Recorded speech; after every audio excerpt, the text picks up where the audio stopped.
Welcome to my channel Kathavadati. कहानी अच्छी लगे तो like subscribe share and comment जरूर करें। जैसे ही विनोद के फोन पर मैसेज आया, उसने फोन उठाकर देखा। उसका दिमाग घूम गया। उसने थोड़ी देर आंखें बंद करके अपने दिमाग को शांत किया और अपने काम पर लग गया। जैसे ही वह शाम को घर पहुंचा, अपनी पत्नी को पुकारते हुए बोला, रीना, आज तुमने एटीएम से 5,000 निकाले हैं? रीना भी तेज आवाज में चिल्लाती हुई बोली, हाँ, तो क्या हो गया? अब थोड़े से रुपयों के लिए भी क्या तुमसे पूछना पड़ेगा? और तुम्हें हिसाब ही लेना है तो ये एटीएम क्यों दिया हुआ है मुझे? इसे अपने पास रखो। विनोद थोड़ा शांत होकर बोला, अरे, मैं हिसाब के लिए नहीं पूछ रहा हूँ, लेकिन अभी तो तुमने 2 दिन पहले रुपए निकाले थे। ऐसा तो कोई बड़ा सामान भी नहीं आया अपने घर कि तुम्हें 5,000 की जरूरत पड़े। रीना ने धीमी आवाज में कहा कि मेरी सहेलियों ने कहा था कि मैंने उन्हें कई दिनों से पार्टी वार्टी नहीं दी, तो सोचा उन्हें कुछ अच्छा बाहर खिला देती हूँ सबको। तो बस हम लंच के लिए बाहर गए थे। रीना, तुमसे कितनी बार कहा है, मेरी तनख्वाह इतनी ज्यादा नहीं है कि हम 5,000 का खाना अफोर्ड कर सकें। तुम समझती क्यों नहीं हो? तुम बच्ची नहीं हो, एक बच्चे की माँ हो। वह सब तुम्हें पागल बनाती हैं और तुमसे पैसे खर्च करवाती हैं। मुझे तो याद नहीं कि तुम्हें लास्ट टाइम किस सहेली ने पार्टी दी थी। तुम तो बस रहने दो विनोद, मेरा एक स्टेटस है, तुम नहीं समझोगे। विनोद और ज्यादा बहस में नहीं पड़ना चाहता था, लेकिन वह रोज रोज के खर्चों से परेशान था। रीना हर दूसरे दिन कुछ ना कुछ सामान खरीद के ले आती और कुछ नहीं होता तो अपनी सहेली के साथ पार्टी में चली जाती। मैंने तुम्हें कितनी बार समझाया है कि तुम्हें सामान लाने के लिए मना नहीं कर रहा हूँ, लेकिन तुम जितने पैसे तुम मेकअप और कपड़े खरीदने में खर्च करती हो, वो भी बिना किसी पार्टी और फंक्शन के, इतने में तो घर का कोई अच्छा सा सामान भी आ जाता है। तुम्हें क्या पता विनोद, मुझे अपना स्टेटस मेंटेन करके रखना पड़ता है। तुम नहीं समझोगे।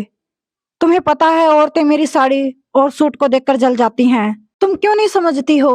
वही औरतें तुम्हारे पीठ पीछे तुम्हें फिजूल खर्ची और पागल बताती हैं, तो तुम्हें मैं फिजूल खर्ची करने वाली लगती हूँ?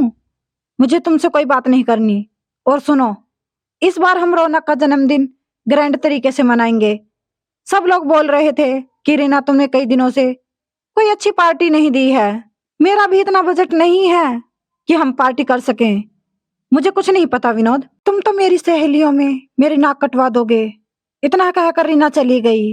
विनोद बस सोचते ही रह गया, इस औरत को कैसे समझाऊं?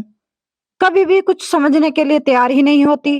कितनी बार तो उसने खुद आते जाते सुना है, औरतें कहती हैं कि कितना फिजूल खर्चा करती है, रहती तो ऐसे है जैसे करोड़पति हो।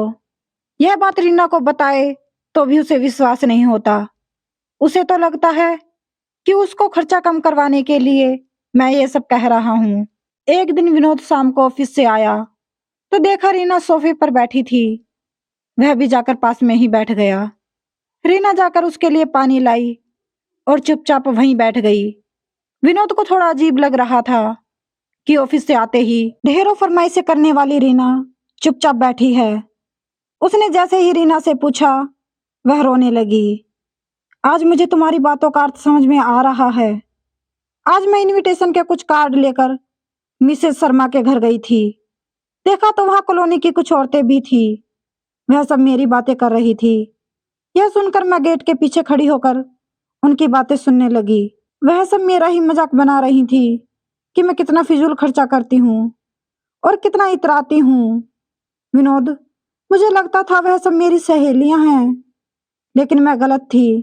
वह सब जानबूझकर बढ़ा चढ़ाकर बोलती हैं ताकि मैं पैसे खर्च करती रहूं। लेकिन अब मुझे समझ में आ गया है, खर्च करना ठीक बात है, लेकिन फिजूल खर्च करना बिल्कुल गलत, और दिखावे के लिए तो बिल्कुल भी नहीं।